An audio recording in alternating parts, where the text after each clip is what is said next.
Decision తీసుకున్నానో it was a very conscious decision, చాలా thought తర్వాత, right, and with a lot of respect for the other person.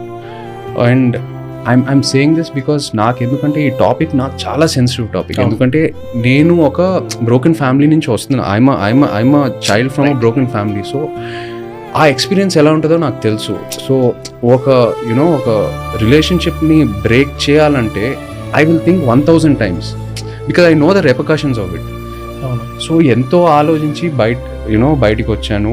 And it was a very mutual decision and we went our own ways with so much grace. So అది it's not like it happened overnight or something for me to like feel down. Obviously I feel bad that it happened. నా answer ఏంటంటే, ఇప్పుడు ఎప్పుడైతే నా marriage నుంచి బయటికి వచ్చి, my first marriage with Samantha, బయటికి వచ్చి we wanted to go our own వేస్, ఎంతో ఒక రెస్పెక్ట్తో బయటికి వచ్చి